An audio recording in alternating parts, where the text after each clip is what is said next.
얼마 전에 신학원 강의를 하러 갔을 때의 일입니다.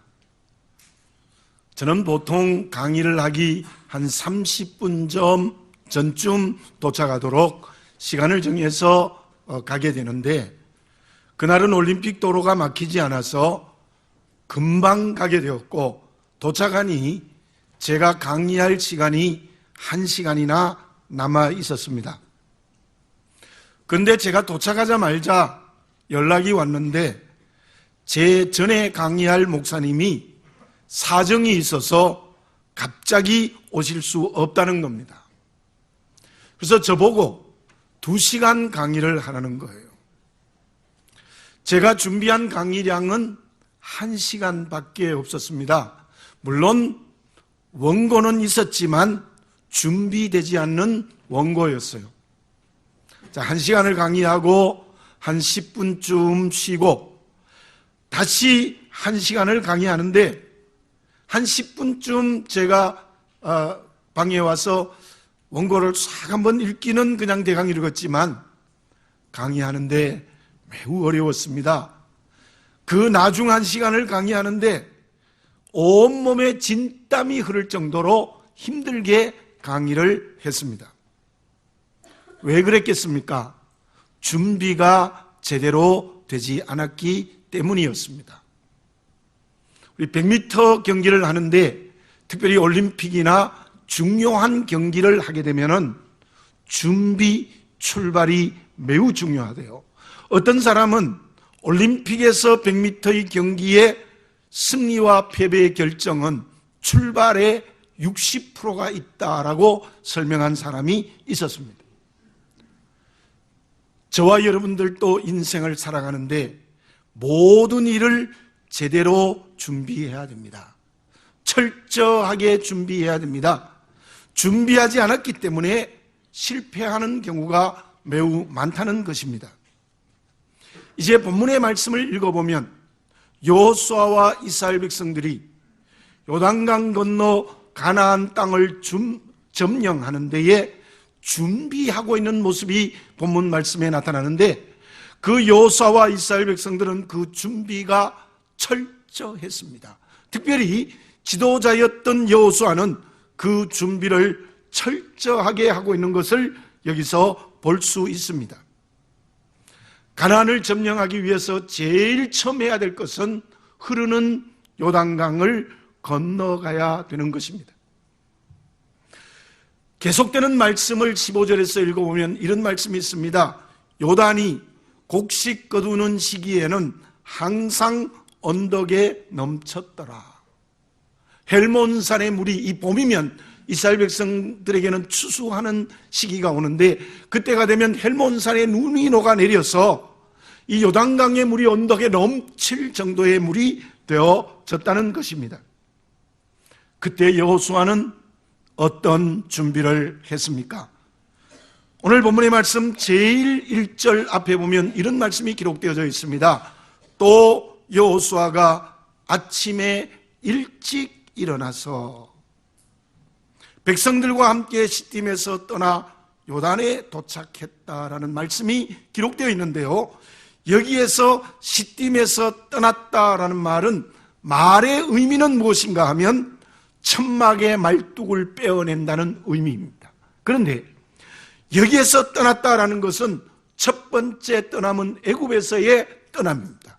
두 번째 떠남은 40년의 광야 생활을 마치고 오늘 본문의 말씀에 나타난 시딤에서 떠나는 출발인 거예요.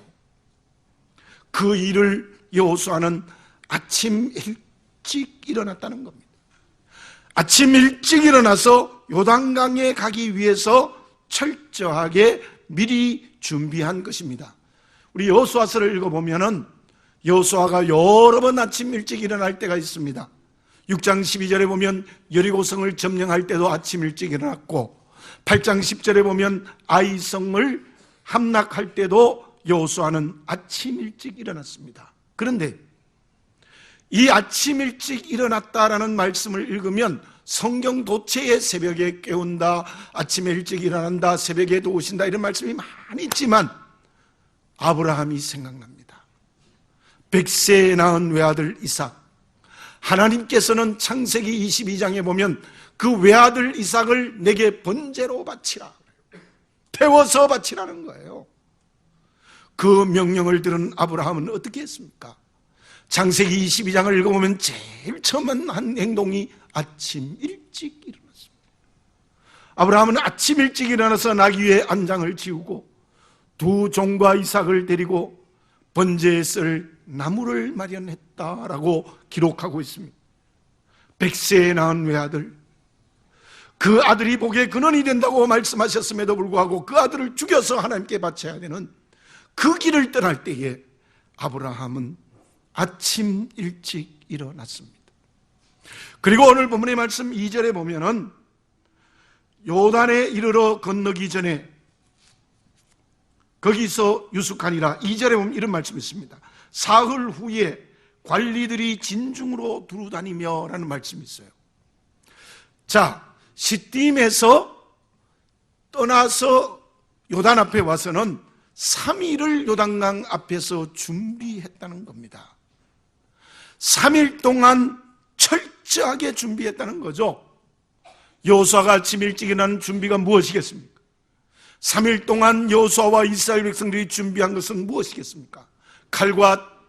칼을 준비했겠습니까? 그럴 수도 있습니다. 인구조사를 했습니까? 그럴 수도 있을 겁니다. 어떻게 하자라고 설명을 했습니까? 그럴 수도 있습니다.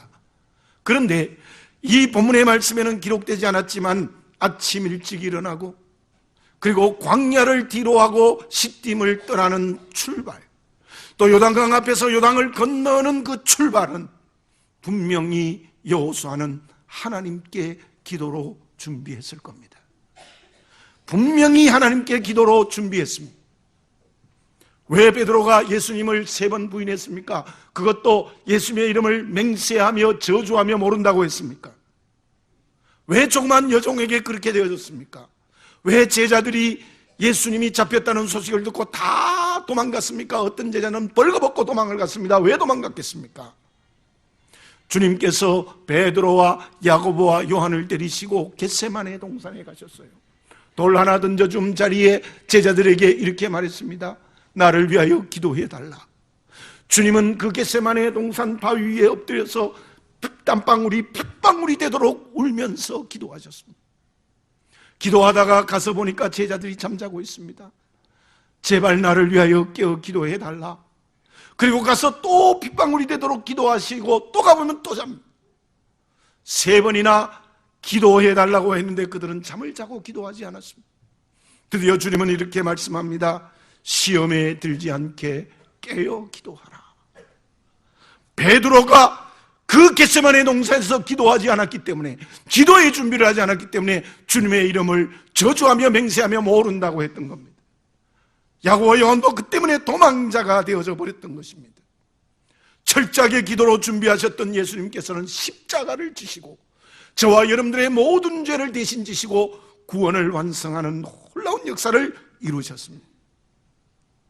하나님의 자녀된 저와 여러분들, 무엇을 하든지 어떤 일을 하든지 준비해야 되는데 그 준비의 가장 중요한 것은 기도로 준비해야 됩니다. 사업을 시작할 때도, 시험을 치를 때에도, 결혼을 앞두고도, 또한 자녀를 위해서, 심지어 교회를 위해서, 주의 이름을 위해서, 선교를 위해서 무슨 일을 하든지 간에 기도로 준비해야 되는 것입니다. 아침 일찍 일어나서 기도해야 됩니다. 3일을 정해놓고 기도해야 된다는 겁니다. 바울이 데살로니가 교회를 향하여 쉬지 말고 기도하라는 그 말씀은 물론 계속해서 쉬지 말고 기도하라는 의미이지만 그 말씀을 좀 더 깊이 생각해 보면 무엇을 하든지 기도로 준비하라는 하나님의 명령입니다. 주님은 나 위하여 저 겟세마네 동산에서 그 살을 베어내는 핏방울, 살을 베어내는 고통, 땀방울이 흐르고 살이 찢어지는 고난의 길을 걸어가시는데, 또한 그런 나를 위하여 겟세마네 동산에서 그 땀방울이 핏방울이 되도록 기도하시는데, 저와 여러분들은 이 사순절에 무엇을 하고 있습니까? 우리는 무엇을 하든지 기도로 준비해야 됩니다. 아침 일찍 일어나서 기도로 준비하시기 바랍니다. 3일을 정해놓고 기도로 준비하시기 바랍니다. 그 사람이 봄철에 추수철에 넘쳐 흐르는 요단강을 건널 수 있고 하나님이 약속하신 저 가나안 땅을 점령하는 놀라운 역사가 우리에게 일어날 수 있을 줄로 믿습니다. 그러면 기도로 준비한다는 것이 구체적으로 무엇이겠습니까? 기도로 준비하는 것의 가장 첫 번째 필요한 것은 구체적으로 무엇일까요? 미국 뉴멕시코주의 고산지대에 사과 농사를 하는 농부들이 있었어요. 마침 그 해에는 사과가 잘 익어서 특히 고산지대에는 쫄깃쫄깃한 그 맛이 있어서 올해는 수확을 많이 하고 그리고 소득을 많이 올리겠구나 생각하고 있었는데 갑자기 뜻밖의 우박이 내린 거예요. 그래서 사과의 껍질에 상처가 났습니다. 심하게 난 건 아니지만 소위 우리가 말하는 마른 기스와 같은 마른 상처와 같은 그런 상처가 많이 생겼어요. 상품이 될 수가 없었습니다. 모든 농부들이 한숨을 쉬고 올해 농사는 망쳤다. 그렇게 생각하고 있었을 때 영거라는 농부가 농부들에게 이런 제안을 했습니다. 여러분, 이 상처난 사과를 주문해온 모든 주문자들에게 붙입시다. 그러니까 모든 사람들이 어떻게 이 사과를 붙일 수 있다는 말인가, 말이 안 되는 소리라고 그렇게 다들 말했을 때 이 영거라는 농부는 이런 말을 했습니다. 잘 포장해서 붙일 때에 이런 문구를 상자마다 씁시다. 우박이 와서 뜻밖의 사과에 상처가 생겼습니다. 그러나 상처가 생긴 이 우박 사과는 뉴멕시코주의 고산지대의 특산물임을 증명하는 것입니다. 그리고 이 우박 사과는 날이 갑자기 추워짐으로 말미암아 사과의 육질이 훨씬 더 맛있어졌습니다. 맛있게 잡수십시오. 맛이 없으면 돌려주시면 환불해 드리겠습니다. 그 제안을 받아들여서 모든 농부들이 그 글자를 넣어서 보냈는데요, 한 상자도 되돌아오지 않았습니다. 환불해 준 게 한 상자도 없었습니다. 그래서 농부들이 그에게 가장 많은 소득을 올렸대요. 바로 영거라는 농부 한 사람이 생각을 바꾸었을 때, 그 생각을 바꾸었을 때 그 동네의 모든 사람들이 기뻐하고 돈을 많이 버는 일이 생겼다는 거예요. 여러분, 기도로 준비한다는 것은, 영적인 준비는 성령께서 내 생각을 바꾸셔야 돼요. 내 생각을 바꾸셔야 돼요. 눈앞에 보이는 환경에 얽매이면 안 돼요. 눈앞에 보이는 사람과의 관계만 붙들면 안 되는 거예요. 성령께서 내 생각을 바꾸시는 은혜를 체험해야 돼요. 그게 무엇이겠습니까? 5절을 봉독해 드립니다. 여호수아가 또 백성에게 이르되 너희는 자신을 성결하게 하라. 자, 기도의 준비의 첫 번째 조건이 무엇이냐 하면 너희는 너 자신을 성결하게 하라. 깨끗하게 하라. 구별되게 하라. 거룩하게 하라는 것입니다. 그런데 구약에서 성결 예식을 하실 때 가장 첫 번째 하는 것이 무엇인가 하면은 때 묻어 더러운 옷을 깨끗이 빨아서 깨끗한 옷이 되게 하는 게 첫 번째 정결 예식의 하는 행동입니다. 더러운 옷을 깨끗한 옷이 되게 하는 겁니다.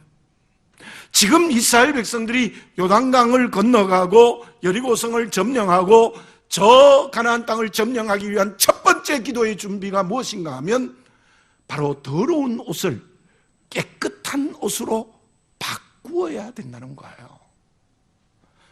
저와 여러분, 흐르는 요단강물처럼 우리가 문제가 있습니까?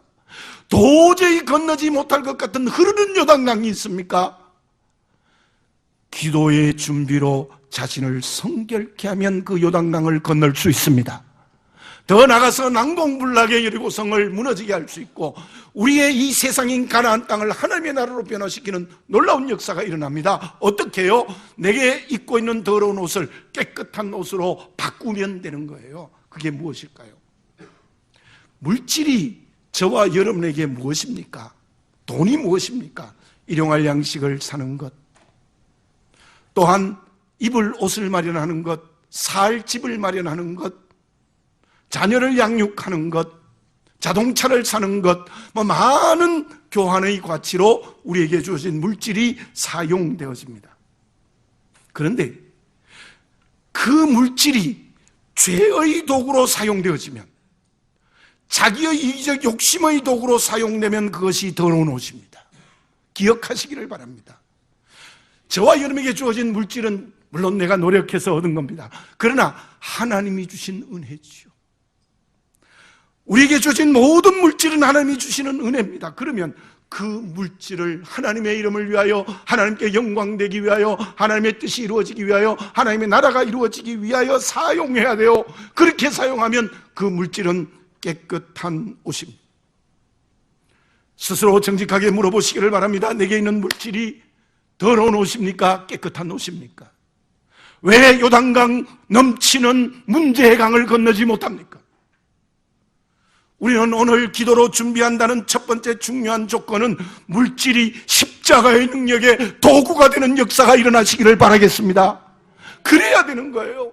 십자가의 능력이 이루어진, 그게 양식을 사든지 집을 사든지 자동차를 사든지 자녀의 학비를 주든지 뭘 하든지 간에 그 물질이 십자가의 능력의 도구가 되기만 하면 거기에 흐르는 요단강을 건너고 가나안 땅을 점령할 수 있는 놀라운 역사를 하나님께서 우리에게 허락하여 주실 줄로 믿습니다. 건강도 하나님이 우리에게 주신 축복입니다. 건강 내 것이 아닙니다. 착각하지 마십시오. 하나님이 주신 은혜입니다. 그 건강으로 하나님의 이름을 드러내야 되는데 그 건강으로 온갖 죄를 짓는 데 사용합니다. 내 건강이 더러운 옷입니까? 깨끗한 옷입니까? 건강할수록 내가 더러운 옷입니까? 깨끗한 옷입니까? 오늘 이 시간 성령으로 우리의 건강이 깨끗한 옷으로 성령으로 변화되어 입는 성령의 체험을 하는 역사가 저와 여러분에게 이루어져야 될 줄로 믿습니다. 지위나 지식이나 말을 하는 것, 걸을 수 있는 것, 모든 것이 하나님의 은혜로 주신 건데 그게 어디로 가고 있습니까? 어떤 말을 하고 있습니까? 어떻게 사용하고 있습니까? 더러운 옷이지 않습니까? 깨끗한 옷이 돼야 됩니다. 거룩해지고 깨끗해지는 십자가의 능력의 도구들이 될 때 내게 있는 세상의 가치가 기도로 준비하는 사람이 될 수 있고 거기에서 하나님께서는 저 흐르는 요단강을 갈라주시는 역사가 이루어질 수 있을 줄로 믿습니다. 우리 이스라엘은 두 사람의 유명한 율법학자가 있습니다. 그 중에 한 사람이 힐렐이라는 사람이 있는데요, 달무드에 이런 기록이 있습니다. 힐렐이 어느 날 제자들에게 나를 따라오너라. 그래서 그 스승을 따라갔더니 공중 목욕탕에 데려가는 거예요.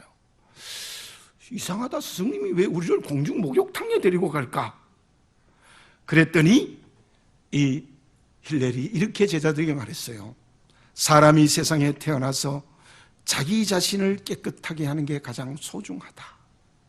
몸과 마음과 영혼이 깨끗해야 하나님이 귀히 여기시는 거야.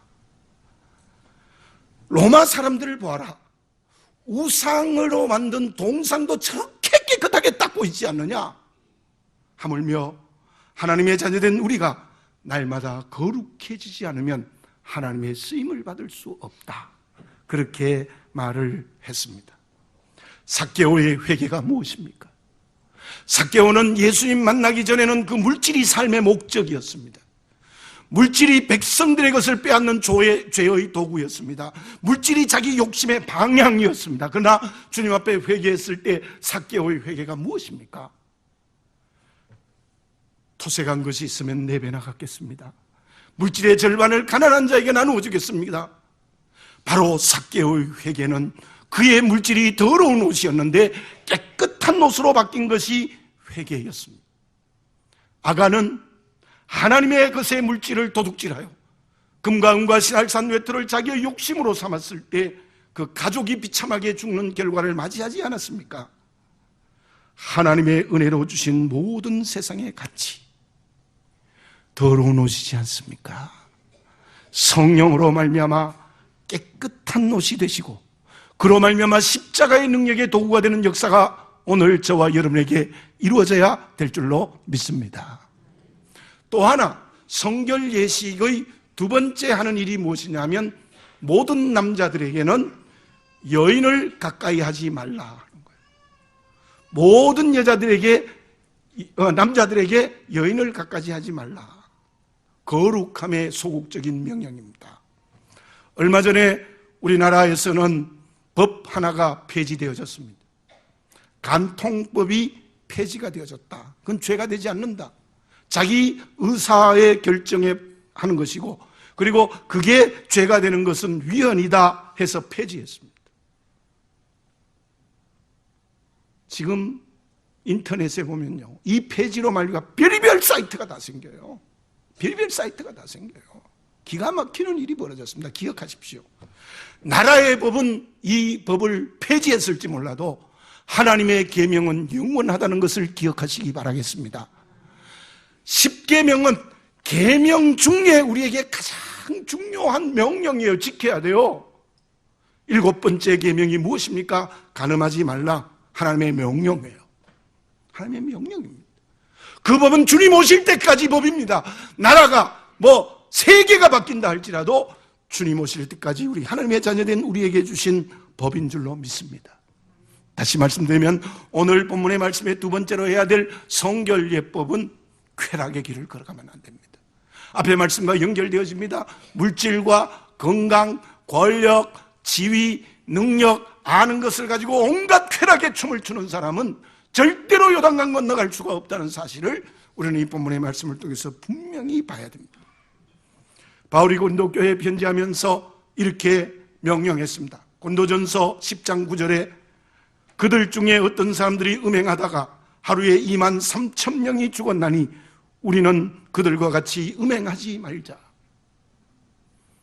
우리의 몸은 하나님이 주신 겁니다. 쾌락의 길이 아니라 하나님의 이름을 드러내는 능력의 도구가 되어야 된다는 거죠. 우리가 기도로 준비한다는 것은 가장 중요한 것은 자녀의 정체성을 지키는 거예요. 하나님의 자녀의 정체성을 지키는 것은 거룩입니다. 구별됨입니다. 다시 한번 오늘 내 자신을 바라보고 너희 자신을 성결케 하라. 더러운 옷을 깨끗한 옷이 되게 하십시오. 정말 쾌락의 길을 멈추시고 만약 가고 있다면 하나님이 기뻐하시는 우리의 몸을 사용하는 그리스도인이 되어져야 될 줄로 믿습니다. 그 사람이 요단강 육지처럼 건너고 저 난공불락의 여리고성을 무너뜨리고 가나안 땅을 점령하는, 다시 말씀 내 인생의 모든 문제의 문도 열어주시고 난공불락의 여리고도 무너지게 하시고 온 이 세상을 하나님의 나라로 바꾸어 주시는 주님이 쓰시는 그릇이 될 수 있을 줄로 믿습니다. 그러면 자신이 성결케 되어졌으면 그 다음 우리가 해야 될 일이 또 있습니다. 그것을 오늘 본문의 말씀에서는 무엇이라고 말씀하고 있습니까? 영국 어떤 신문사에서 이런 공모를 했어요. 런던에서 가장 멀리 있는 곳으로부터 런던까지 가는 가장 빠른 방법을 말하십시오. 1등에게는 큰 상금을 주겠습니다. 그랬더니 사람들이 엄청나게 많이 공모를 했어요. 비행기로 가면 된다, 자동차를 타면 된다, 심지어 기차를 타고 가면 된다, 자전거 타고 가면 된다, 또 어떤 사람은 도보로 걸면 제일 빠르다, 별의별 안이 많이 나왔어요. 누가 1등 했을까요? 비행기가 1등 했을까요? 1등 한 것은 친구와 함께 갈 때 가장 빨리 갈 수 있습니다. 그 말이 여러분들 1등 수상작이 되어졌습니다. 요단강을 건너 저 여리고성을 건너서 가나안 땅을 점령하기 위하여 누구와 함께 갈 때 그곳에 갈 수 있겠습니까? 우리는 답을 잘 알고 있습니다. 3절을 읽어보겠습니다. 백성에게 명령하여 이르되 너희는 레위 사람 제사장들이 너희 하나님 여호와의 언약궤에 매는 것을 보거든 너희가 있는 곳을 떠나 그 뒤를 따르라. 여러분 저를 한번 따라서 해봅시다. 그 뒤를 따르라. 다시 한번 하나님의 뒤를 따라갑시다. 그거예요. 하나님과 함께 간다는 의미도 되겠지만, 그러나 오늘 본문의 말씀의 의미는 하나님의 뒤를 따라가는 거예요. 하나님의 뒤를 따라가요. 자, 그런데 4절을 읽어보면은 그러나 너희와 그 사이 거리가 2000규빗쯤 되게 하고 그것에 가까이 하지는 말라 그랬어요. 그 언약궤와 거리를 2000규빗, 1규빗이 이 중간 손가락 끝에서 팔꿈치까지 한 45cm, 그러니까 한 900m쯤 되는 거죠. 그 언약궤가 레위 제사장들이 메고 가면 한 900m 뒤에서 이제 그 언약궤를 따라가라는 거예요. 요단강을 건널 때 이스라엘 백성들이 배를 타고 건넌 것도 아니고 물 위를 걸어간 것도 아니었습니다. 그저 레위 제사장들이 언약궤를 메고 요단강물에 딱 들어가면 900m를 앞에 두고 2000규빗을 앞에 두고 그냥 그 뒤를 따라가면 되는 거예요. 요단강이 나침반입니다. 언약궤가 나침반입니다. 바로 오늘로 말하면 이 언약궤가 길을 인도하는 내비게이션과 같은 역할을 했다는 거예요. 여러분, 여기에서 우리는 무엇을 먼저 보아야 되겠습니까? 여호와의 언약궤를 가까이 하지 말라. 물론 앞에 말씀은 이렇습니다. 여러분들, 하나님을 앞에 세우고 가야 됩니다. 내가 어디에요? 그 뒤를 따르는 거예요. 내가 하나님 앞에 가면 될까요? 안 돼요? 안 돼요. 그런 사람 많아요. 하나님을 꽁무에 달고 다니는 사람 많아. 뭐 나를 도와주세요, 병 낫게 해주시고 잘 되게 해주시고, 물론 그 은혜를 주시지만 그저 하나님을 이용하는, 안 되는 거죠. 그리고 뒤를 따라가되 가까이 하지 말라. 그게 무슨 뜻이겠습니까? 하나님을 경외하라는 거예요. 하나님을 두려워하라는 거예요. 우리는 보이는 사람은 두려운데 하나님이 두렵지 않아. 보이는 세상의 가치, 물질, 권력은 두려운데 어떻게 하나님이 두렵지 않아요? 경외하지 않아요. 여러분, 우리가 성결케 되어졌으면, 정말 하나님의 거룩함을 내게 입었으면, 하나님이 거룩하셔서 나도 거룩해졌다면, 그 다음 우리에게 가장 중요한 것은 하나님을 두려워해야 돼요. 하나님을 경외해야 돼요. 우리가 잘 아는 잠언서의 말씀에 보면 여호와를 경외하는 것이 지식의 근본이다. 하나님을 두려워하는 것이 믿음의 뿌리인 거예요. 믿음의 뿌리. 그래서 우리는 정말 다시 한번 나는 무엇을 두려워하며 살아가는지를 오늘 이 시간 깨닫고 오직 하나님을 경외하고 두려워하는 그리스도인이 되어져야 될 줄로 믿습니다. 바벨탑을 쌓은 사람들, 소돔과 고모라 성의 사람들, 노아 시대 때 사람들, 그들은 전부가 하나님을 앞질러가고 하나님 두려워하지 않았습니다. 우리가 하나님보다 높이 올라가 보자, 온갖 쾌락의 만세를 부르고 하나님 없이 살았어요. 그 바벨탑은 무너졌고 소돔과 고모라 노아 시대 때 사람은 전부 생명을 잃어버리는 하나님의 심판을 받지 않았습니까? 기억하십시오. 내게 있는 물질과 지위와 건강과 권력이 십자가의 능력의 도구가 된다는 것은, 그 이유는 하나님을 경외할 때 가능합니다. 하나님이 무서워야 돼요. 하나님 좀 두려워야 돼요. 그럴 때에 우리는 요단강을 건너는 출발을 할 수 있다는 것을 분명히 보는 우리 모두가 되어져야 될 줄로 믿습니다. 또 하나, 언약궤가 무엇입니까? 언약궤, 지성소에 있는 법궤 언약궤. 그 언약궤 안에는 돌비 10계명이 들어있어요. 10계명이 뭐죠? 하나님이 모세에게 시내산에 주신 말씀. 두 번째는 만나가 있어요. 만나, 하나님의 말씀대로 이스라엘 백성들에게 일용할 양식을 주신 것입니다. 그리고 아론의 쌍난 지팡이가 지성소에 들여다 놓으니 다른 지팡이에는 전혀 아무 변화가 일어났는데 아론의 지팡이만이 마른 지팡이가 싹이 나고 꽃이 피고 열매 맺는 역사가 일어났어요. 그게 무엇으로 이루어졌어요? 말씀대로 이루어진 것입니다. 저와 여러분, 정말 거룩함으로 기도를 준비하고 하나님을 경외하는 내 인생의 출발이 되자면 이제 무엇을 따라가야 되느냐? 말씀대로 가면 되는 거예요. 말씀을 따라가는 거예요. 그게 바로 우리의 인생의 행진이 되어야 됩니다. 어떤 사람은 이런 말을 했어요.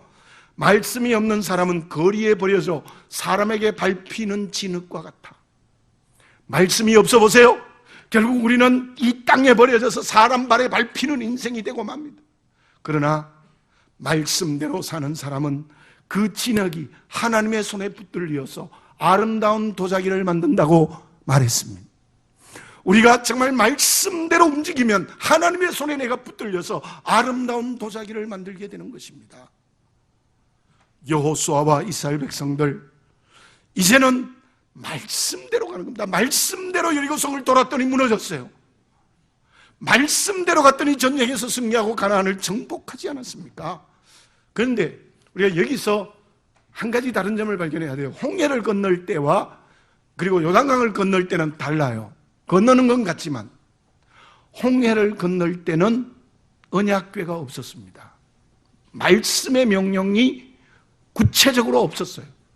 그래서 절대적인 하나님의 은혜로 그냥 이 홍해를 육지처럼 건너게 해주신 거예요. 그러나 이제 이 요단강을 건널 때부터는 언약궤가 인도하는 거예요. 말씀을 따라가야 홍해를 건널 수 있다는 거예요. 말씀을 따라가야 여리고성을 점령하고 말씀을 따라가야 바로 가나안 땅을 점령할 수 있다는 겁니다. 그 언약궤의 완성이, 그 말씀의 완성이, 구약의 말씀의 완성이 십자가입니다. 십자가입니다. 결국 우리들은 주의 십자가를 따라가는 겁니다. 여기에 십자가를 붙여놓은 것은 경배하고 절하는 게 아니고, 우리는 예수님의 십자가로 구원받은 우리들은 주의 십자가를 향하여 가는 겁니다. 주님의 십자가를 향하여 따라가는 것이 바로 저 가나안을 점령하는 길입니다. 히브리서 12장 2절에 이런 말씀을 했죠. 믿음의 주요 또 온전케 하시는 이 예수를 바라보자. 주님의 십자가를 향하여 달려갈 때, 그 주님의 말씀 예수님을 따라갈 때에 우리는 가나안 땅을 점령할 수 있습니다. 이런 말이 있습니다. 말씀대로 사는 사람이 다 성공하지는 않는다. 그러나 성공하는 모든 사람들은 말씀대로 사는 사람들이다. 그런 말을 제가 책에서 읽어보았습니다. 그리고 여기서 한 가지, 여러분들 거룩하다, 말씀대로 살아간다, 이 둘이 아니에요. 동전의 양면처럼 하나. 말씀대로 살아야 거룩해지는 겁니다. 그죠? 거룩하게 살면 이스라엘 백성들처럼 말씀을 따라가는 거예요. 둘이 아니고 하나. 우리가 성결함과 그리고 말씀대로 따라가면 흐르는 요단강을 건너고 그리고 저 가나안 땅을 점령하는 놀라운 역사가 일어날 수 있을 줄로 믿습니다. 그때 하나님은 어떤 은혜를 주실까요? 4절 마지막에 보면 이런 말씀이 있습니다. 너희가 이전에 이 길을 지나보지 못하였음이니라. 여러분, 우리가 기도로 준비하는 성결함으로 하나님의 언약궤는 말씀을 따라가면 하나님께서 내 인생에 한 번도 가지 못한 새로운 길을 주신다는 약속입니다. 성령께서 우리에게 새로운 길을 주실 줄로 믿습니다. 요단강을 건너고 여리고성을 점령하고 저 가나안 땅 이 세상을 하나님 나라로 정복하는 새로운 길을 열어주시는 은혜를 베풀어 주실 줄로 믿습니다. 동방박사들이 예수님께 경배하고 어떻게 자기 고국으로 돌아갔습니까? 다른 길로 돌아갔습니다. 왔던 길이 실패했기 때문에 다른 길로, 주님께 경배하니 다른 길로 무사히 돌아갔어요. 하나님은 그 다른 길, 새 길을 오늘 우리에게 허락하여 주실 줄로 믿습니다. 뿐만 아니라 5절 하반절에 보면은 너희가 여호와께서 내일 너희 가운데에 기이한 일들을 행하리라. 내일 너희들에게 기적을 일으켜 줄 거다. 하나님의 능력으로 기적을 일으켜 주었습니다. 요단강을 육지처럼 건너고 난공불락의 가나안 여리고성이 무너지고 정복하지 못할 것 같은 여리고성을 점령하는 하나님의 능력의 기적이 일어났습니다. 그렇습니다.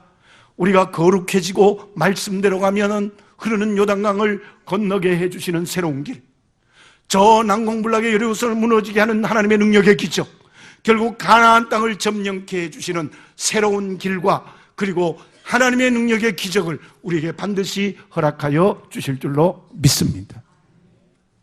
어떤 사람이 이런 말을 한 것을 읽어보았습니다. 승리라는 단어는 지금이라는 거다. 패배라는 단어는 나중에라는 것이다. 지금은 언제나 생명의 단어이고 건설적인 단어이다. 나중에라는 말은 절망의 단어이고 파괴적인 단어이다. 이런 거를 제가 읽어봤습니다. 여러분들, 승리의 단어는 지금입니다. 너희 자신을 성결케 하라. 나중에 하겠습니까? 언약궤의 뒤를 따라가라. 나중에 하겠습니까? 나중에 하는 사람은 절망과 멸망과 파괴적인 길을 걸어가게 되어져 있습니다. 자신을 성결하게 하라. 언약궤의 뒤를 따라가라.